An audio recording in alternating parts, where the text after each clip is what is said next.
Pengakuan Siti Elina coba terobos istana sambil bawa pistol.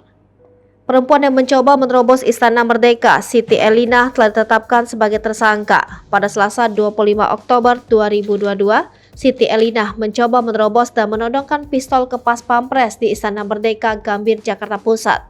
Setelah diamankan anggota Pas Pampres, Siti Elina diserahkan ke polisi yang sedang berjaga di sekitar lokasi. Penetapan Siti Elina sebagai tersangka dibenarkan oleh Kabid Humas Polda Metro Jaya Kombes Endra Zulpan.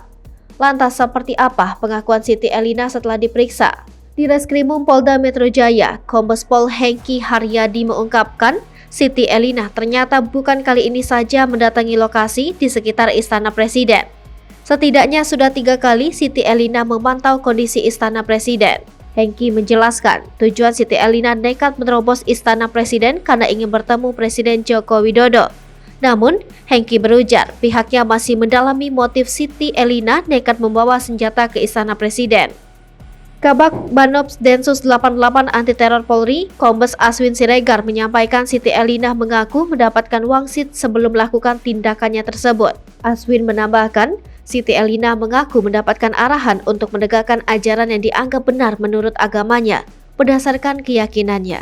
Diwartakan Tribun News, Aswin menegaskan Densus 88 masih terus mendalami motif nyata Siti Elina melakukan teror di lingkungan Ring 1 Istana Presiden sambil membawa senjata api.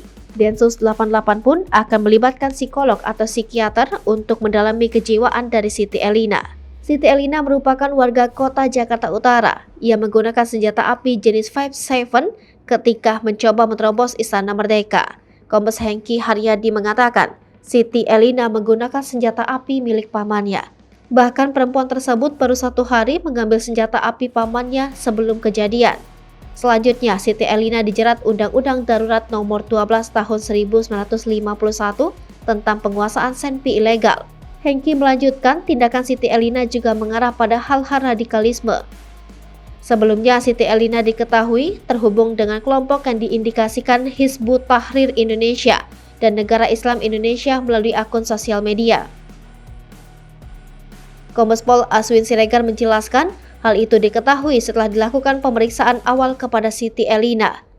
Dari hasil pemeriksaan akun media sosial tersebut, polisi menemukan adanya keterlibatan 2 orang lainnya yang juga merupakan anggota NII Jakarta.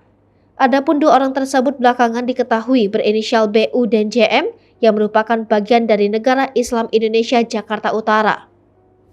Atas temuan ini, Densus 88 Anti Teror masih menganalisis keterhubungan dengan jaringan teroris atau jaringan kelompok lain yang sejenis. Selain itu, Aswin menerangkan pihaknya saat ini sedang mendalami motif Siti Elina.